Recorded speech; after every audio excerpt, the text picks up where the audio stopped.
Hi, everyone. I'm Maggie McGrath, editor of ForbesWomen. We know that there is a wealth gap and a pay gap when it comes to how women earn and save money.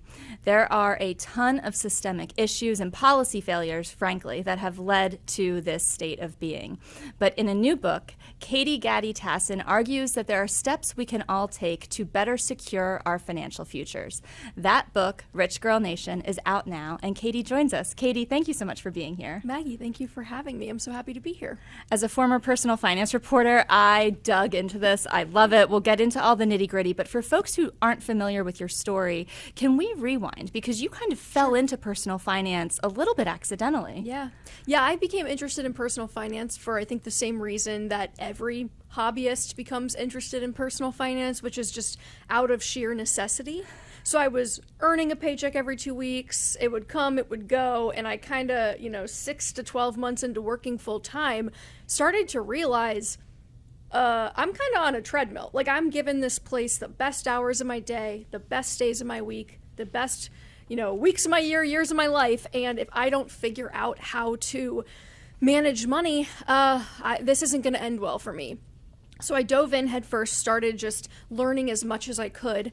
And what I learned in my early 20s was that even though I wasn't making a ton of money, that time was my superpower. That being in my 20s meant every time I would study the compound interest chart, that I could allow that time to do the heavy lifting for me. And so once I recognized how crucial it was to start early and how that was going to be the game changer for me, I felt somewhat of an obligation to share that information with other people.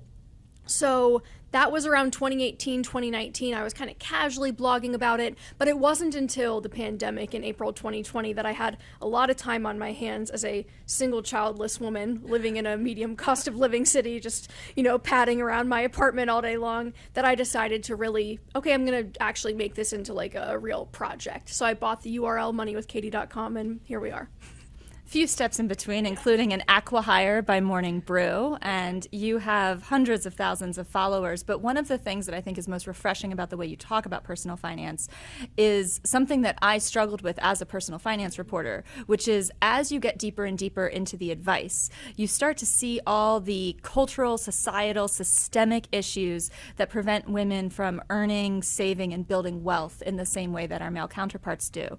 And you kind of make the argument in different points here, and I lost the page already, but you talk about how there are systemic fixes, but in the meantime, we can have information, and that information is important. Can you talk a little bit more about the thesis statement for this book? Yeah, I think it came to be because I had read pretty much every personal finance book under the sun, and what I wasn't seeing was an acknowledgement of my own lived experience and the things that I was grappling with as a young woman. So that can be superficial and kind of silly, like, okay, I'm spending $300 a month on like my hair and makeup and nails and spray tans and whatever. I've now called this the hot girl hamster wheel, just this insidious money pit of aesthetic upkeep. Things like that were completely absent from those books. But I also wasn't seeing any acknowledgement of how marriage changes your finances, how caregiving impacts women's finances. And so once it became my full-time job after that acqui-hire and I was spending 60 hours a week learning about this stuff, there's only so many times that you can go over the finer points of like asset allocation in a Roth IRA. And what I noticed as I dug deeper and followed my curiosity more about why money functions differently for women, why women only own 55 cents for every dollar that your median man owns, I discovered research like that of Claudia Goldin. She's a Nobel Prize winning economist, and she really illuminated the connection between the wage and career gaps that we see. So like 95% of top 1% earners are men. Why do we think that is? She found the connection between your, wage gap data and the caregiving gap. So why aren't women spending more time doing paid work? Because they're doing unpaid work in their own homes. So that was the sort of the sort of light bulb moment that kind of sent me down this path to figure out why are these challenges that women are statistically more likely to face. It's plain as day in the data that these are the things that they are going to be squaring off with. Why aren't we framing our financial conversations in that way and really addressing them head on? So, for example, on the note of caregiving, in the chapter about caregiving and childcare and, you know, how that is going to impact a person once she becomes a mother, we talk about, okay, this is something that you actually can plan for, you can save for, and even though the real solution is investing in public infrastructure and care work as public infrastructure, that's the policy solution. In the meantime, we have to be aware that this is probably going to affect us in this way and save accordingly. And you make the really good point that if you know you're planning for a family, saving X number of dollars per month ahead of time is of course helpful, but then you can kind of take that money and put that towards the food budget once you have the child. Right. It kind of shifts. Can you talk about that? Yeah, so if I know that I would like to have a kid in the next couple of years, then I have this chart in chapter 5, which is called Every Mom is a Working Mom, where I lay out, okay, basically time, how much you need to save every month, where you're going to put that money, how it's going to grow, and how that, you know, compounding interest is going to help you get there.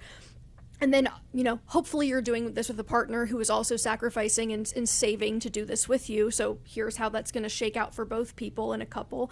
But that once that child is born and you've already saved up, hopefully years worth of childcare expenses by this point, now you have a pretty sizable part of your budget, your savings every month, that's no longer going to building up the childcare budget. And it can either supplement for something like a night nurse, or it can supplement for meal delivery or a laundry service. So you can reallocate that money into your budget to save time and to trade your money for time and to make that period a little bit easier on yourself. You also make a really important point about Social Security, about leaving the workforce entirely, which obviously some people do not have a choice in the matter. But can you articulate this? Because I had never seen it quite as plainly as you had written in this book. And it's also true, I should note, for folks who leave the workforce to take care of an aging parent. If you leave the workforce entirely, what happens to your Social Security, and how should women primarily think about that when they're making that decision? So the cruelest twist of modern capitalism is that we don't see care work, the work that makes every other piece of society function, we don't see that as work. So there is currently no sort of Social Security caregiving credit available to people who are working inside their homes instead of outside of them. And as you pointed out, that goes for taking care of children or taking care of an aging parent, or if you have a family member with a disability who needs you to care for them. And so the kind of black and white result of this is that if you are out of the workforce for many years, and, you know, for some people, they're out of the workforce for decades because they're working inside their home, and that's how the economics of their home have shaken out, well, they have zeros in the Social Security record. So even though I think we have this national conversation around Social Security as something that, oh gosh, like the trust is going to run out in 2032 or whatever it is, and benefits are going to be decreased to 85% after 2035, whatever the estimate is now, the reality is that if you are a person who is out of the workforce for decades, your Social Security, your personal Social Security that you are entitled to, is $0. That is a huge problem, and I think something that we don't really think about, that when we are having to make those sacrifices and having to make those trade-offs, it's not just that we are giving up on the opportunity to save our own income for our own retirement, but even the very little social safety net that we do have in this country for people over the age of 62 or 65, we aren't even really going to be entitled to that. And so the hope is that you remain married to the person that you're married to, or, you know, you're in the same household as the person who is providing the income to the household. But we know that that's just not reality.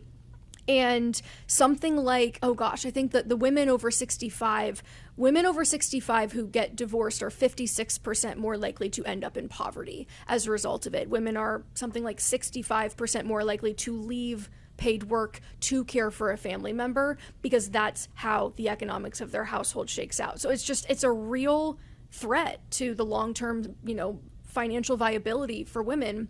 And because women also live longer, that means that any poor long-term financial planning is they're going to bear the brunt of it. They're the ones that are statistically more likely to have to deal with that in old age. 84% of widows are women, so they're the ones that are going to, face the consequences. You do a lot of math behind the math in this book, which I appreciate, right? There's the calculus of what does childcare cost? Should I leave work? Am I the lower earning partner in this partnership? So does it make more financial sense in the near term to leave work so I can care for the child? But that Social Security element is another piece of math that is the math behind the math. And in another part of the book, when you're talking about earning money, you talk about total compensation, which I confess, I have never presented my compensation like this. And I don't know why, because Forbes has a great 401k match and there's a stipend for some fitness reimbursements. There you go. So can you talk about what people should do when they're negotiating for a salary? Because I think this was a really simple but important point. So my approach to salary negotiation, whether you're negotiating within your current company or you are trying to leave your current company, go get a job somewhere else, you're talking to a new hiring manager, that's kind of what you're referencing here, is how you're going to present your compensation to this new person for whom, you have no track record with this company. You can't really point to your past successes because they haven't seen them. So the important thing to do is think about, what is the total value that I am being provided at my current job? Yes, it's my base salary, but it is also things like stipends. It's annual bonuses or any profit sharing that I get. It's a match in the 401k, maybe an HSA match if your employer is, particularly generous. Because what I've found is that because of what we know about gender bias in negotiation, where a woman asking for more money is more likely to be perceived as aggressive than a man asking for more money is. By the way, the same goes for men who try to negotiate for more flexibility. I thought that was such an important point. Basically, if you are behaving in a gender incongruent way, you are subverting the gender binary in some way in your behavior in a professional setting, you are more likely to face penalty for that. So it's bad for everybody, but it's bad for women from the perspective of you will actually end up with fewer resources as a result. So I like to do this trick because it allows you to take this higher jumping off point in a salary negotiation with a new employer, where you can basically point to this very reasonable proof point of, maybe they offer you $72,000 and your base pay at your current company might only be $62,000. But once you add up stipend and 401k match and all the other benefits that you're getting with that employer, you might be able to get that kind of juiced up to $68,000, $70,000 all in. Maybe consider your health insurance too, just the total value that you're getting, so that you can turn to the hiring manager and say, thank you so much. I'm so excited about this opportunity. I already earn somewhere in the high 60,000 range, and I was hoping to land closer to 75,000. So really what you're doing is you're saying, I already earn that much. Even if your base pay is $12,000 less, it allows you to walk yourself up to that reasonable proof point of hey, I'm not being aggressive. I'm not asking for more than I deserve. I just already make that much. So what can you do? That is such a good point. I want to go back to the hot girl hamster wheel. Let's do because it gets into so much societal pressure, stereotypes, but also there are genuine things. I love my deep tissue massage every now and then. But can you talk about the hot girl hamster wheel and how much it costs women? Yeah, so the hot girl hamster wheel. I call it a hamster wheel because every dollar that you spend kind of functions like a commitment to spending more in the future. So I've been highlighting my hair since I was 15. Highlighting your hair is a very impractical aesthetic choice because your hair grows out pretty quickly and then you have an unsightly, your grown out roots. And so it's not something that you can just decide to stop. It's also something where these services tend to leave you, quote unquote, worse off than you were before. So if you're someone that's gotten gel manicures or acrylic nails for years, you know that just going back to your natural nails, it's not the same thing as though you had never done it to begin with. Your natural nails now look worse. They're brittle, they're yellowed. It's you kind of feel trapped once you get on this hamster wheel. You have to keep spending to keep up. And so as of 2017, the average woman who spends money on her appearance spends an average of around $320 per month. So that is an opportunity cost over a 40-year career of around $1 million. Had that money been invested instead, we are talking about an additional $1 million in retirement. So I point that out to say, it's easy to look at this as something silly and kind of at the margins. And I think we've become really comfortable talking about the psychological ramifications of beauty standards, but we aren't as fluent in discussing them in the terms of economic oppression. And I really think that that's what these are. These are retirement supporting amounts of money. And so when I started to disentangle myself with the hot girl hamster wheel, and the process that I take the reader through in chapter 1 is basically you're going to list out all of the beauty spending that you're doing, rank it from most important to least important, and then at the bottom you're going to just start slowly filing away at these services, and you're going to decide, okay, what am I doing that I feel genuinely really good about, that I want to commit to spending money on, and the time and the energy that it takes, right, to uphold these standards, and what am I comfortable parting with. And so really the only line in the sand that I draw is that if you are spending more on beauty products, services, etc. every month than you are saving, that's really the red alarm of, okay, your future is actually being imperiled by the beauty standard. And like, now that's actually a more urgent thing that we need to look at. So there's no real black and white guidance on this, I would say, beyond that. That's maybe the limit that I would start with, and just make sure that I'm under that number. The other interesting piece of this you get into a little bit is the concept of pretty privilege. Yeah. So is there a point at which, yes, that's $320 a month, but is that an investment in higher earnings ever? It's interesting. I published an op-ed in the Wall Street Journal about this yesterday, and the comments focused on that, and also this idea that it's an investment in getting the best partner. That this is like, oh, the long-term benefit of a good partner, which I think is just, that's a lot to unpack of like, oh, the partner that prefers you as made up as possible is like the right person for you. I think that's an entirely different rabbit hole that we could go down. But I think the way that I look at it is, yeah, pretty privilege is real. You are going to get benefits when you meet that standard. If you can meet the beauty standard really well or get close to it, yes, people are going to be more attentive to you. They're going to accommodate you. You're going to have better outcomes in the legal system, better mentors. You're going to get higher job offers. All of this is true, but I think we have to look at the return on investment compared to that opportunity cost. Are you going to get $1 million of benefit? Almost certainly not. I still think it's a poor ROI. It's not that you're going to get nothing for it. You will. Society will treat you better, but I still think that it pales in comparison to what that money could turn into if you were investing it in actual capital and not just the social capital that beauty brings, which, as we know, it has diminishing returns. It's a depreciating asset. I had a woman named Tressie McMillan Cottom on my show the other day. She is amazing. And something that she said to me really jumped out, which was, beauty is the only form of power that women are allowed to wield but never own. She was like, hun, Unilever owns beauty. You can rent it. Beauty is rented. And so I look at that as, where is your money actually going to go furthest? I feel pretty confident that it's not in being as beautiful as possible. Beauty you can rent but not own. I'm going to be thinking about Isn't that for great? a while. And Yeah. you also make the point about how we age, and then there's even more pressure, which I think for the sake of time, we'll have to do a sequel conversation about that, because I edit a list called the 50 over 50. Ooh. And it's all about women who are stepping into their power over the age of 50, and it kind of debunks the whole life is over once you turn 30.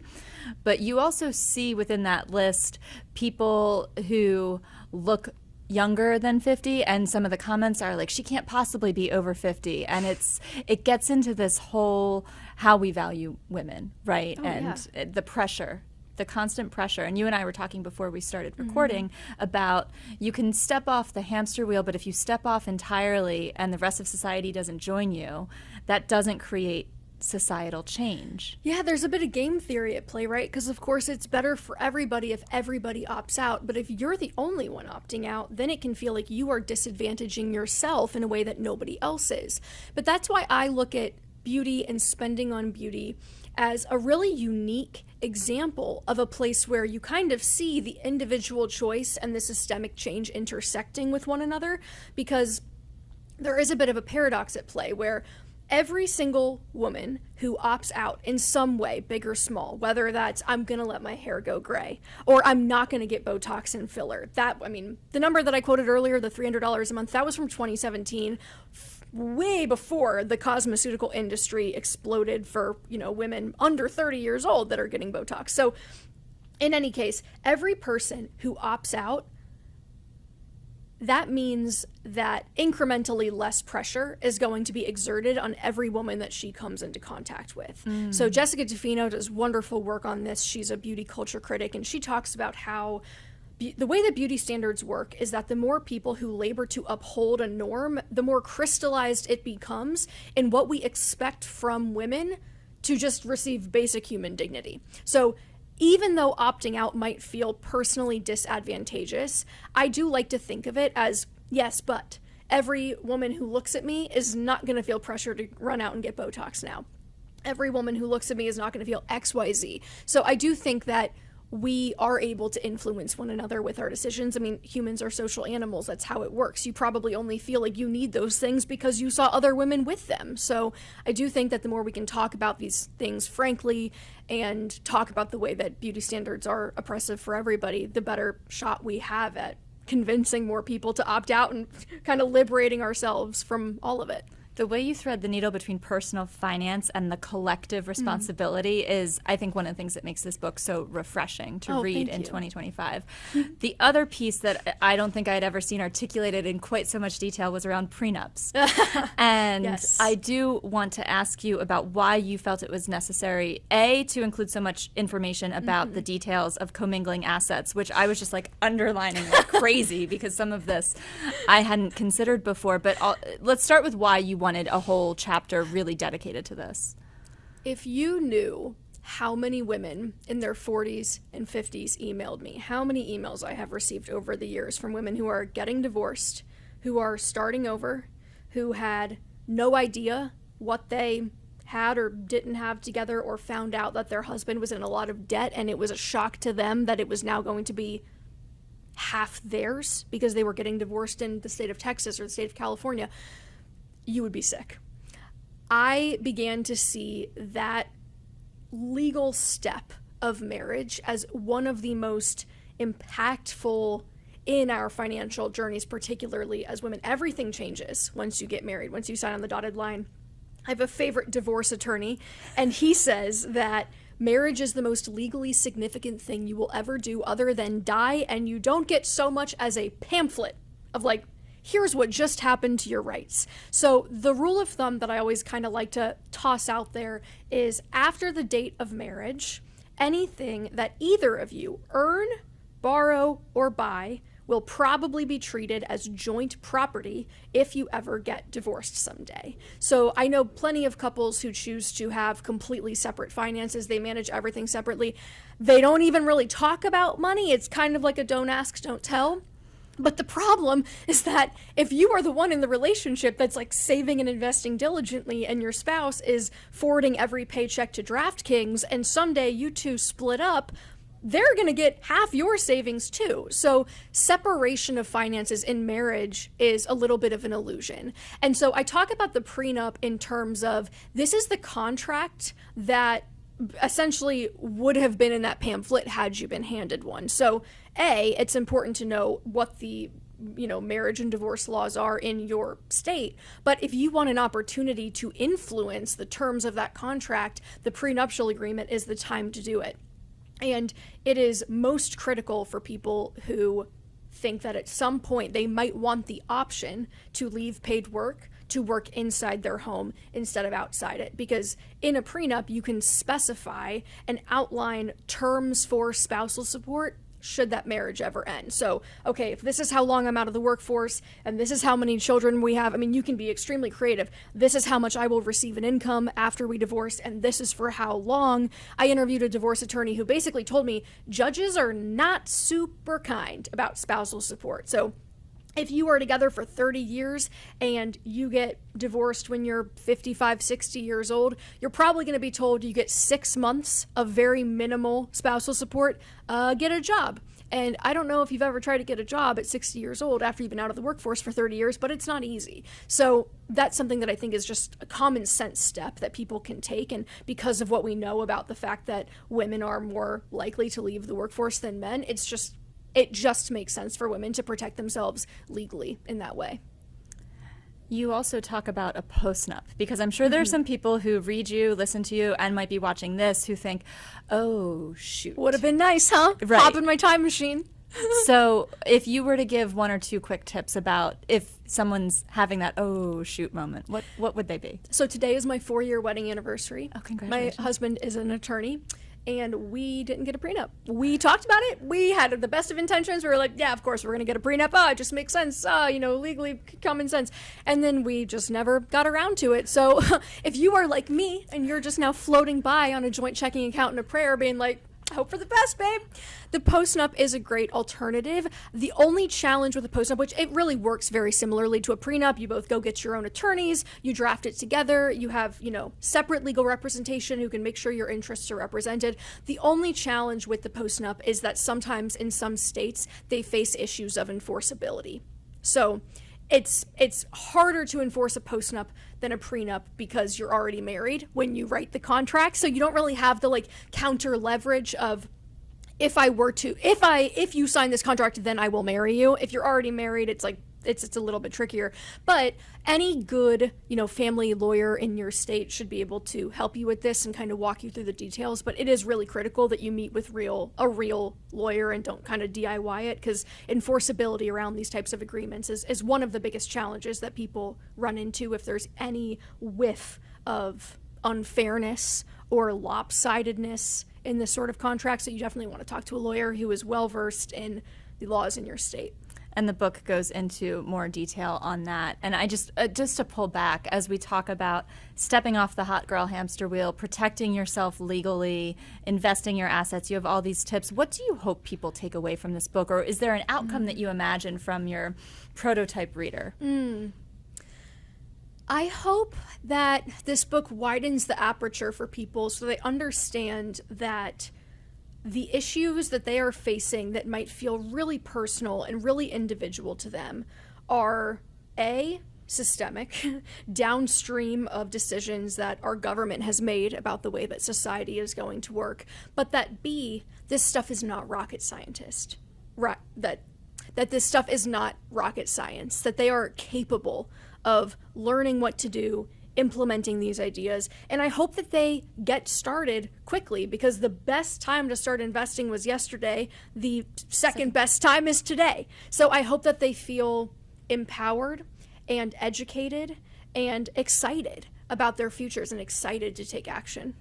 I think about myself in my 20s. I had a boatload of student debt, and I was convinced that I wasn't going to save a penny until I paid down the debt. And sometime around my mid-20s, all the personal finance advice that I'd been covering as a reporter finally sunk in, and I opened a Roth IRA.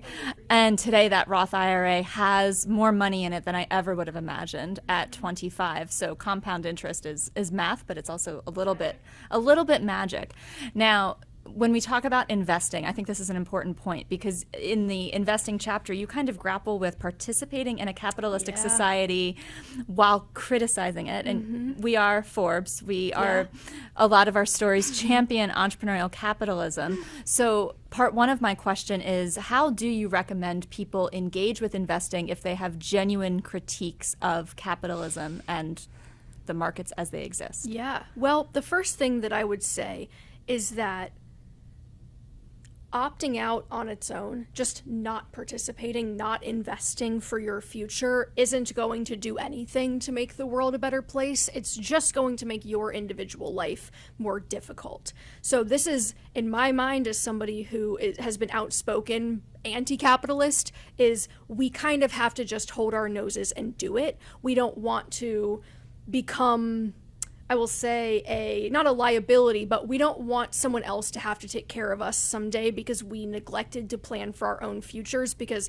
the reality is that it's probably going to be your daughter, if you have one. She's probably going to be the one that ends up caring for you, and you don't plan for your own future. So I will say that. I also think that, you noted entrepreneurship. I think about how much we purportedly value democracy in this country, at least rhetorically. And I would love to see a more economically democratic system, one in which the people who own things and the people who labor to make those things more valuable are one and the same. And so It's not that I think entrepreneurship, even as a path that someone could go down, is synonymous with a system like capitalism. I think that we can start to tease apart and untangle what are all the best parts of this system that we want to keep. What do we like about the way that the world works now? And how can we dream bigger for something that works better for more people?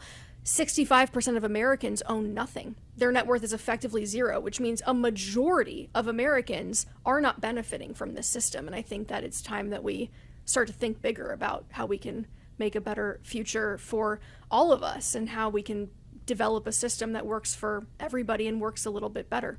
As we think about building systems, that leads to part two of my question, which is a lot of the people who watch Forbes, read Forbes, are entrepreneurs themselves or would call themselves pro-capitalist. What is I'll work on you. I was just about to say, well, what is your message?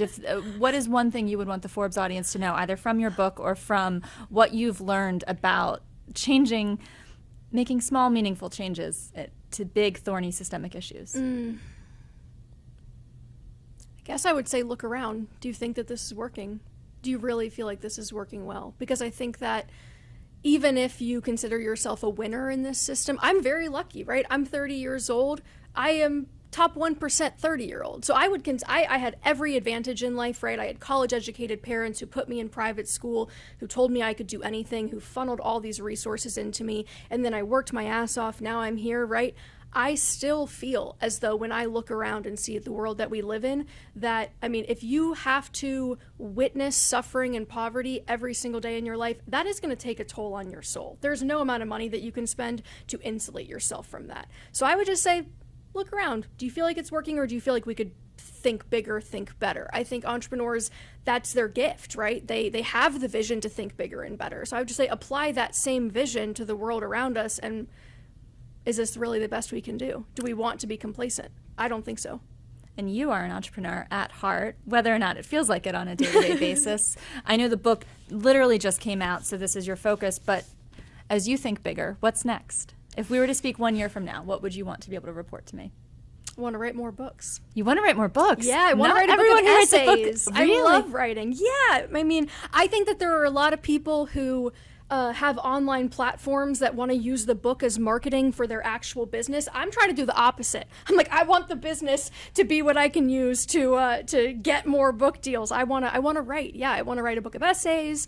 I want to get more into culture and politics and these bigger systems, because it's all connected. I mean, I think that's the biggest takeaway that I had in the last 5 years and in writing this book, is that all these things, I mean, money touches everything, and the picture gets so much more interesting when you start to see how all these dots connect. That's when we're really starting to have some fun. So I would love to write more. Well, I will say this first book was very well written, and Thank you. I do hope you write more. Katie Gatti Tassin, thank you so much for sitting down with Forbes. Thank you, Maggie. It was a pleasure.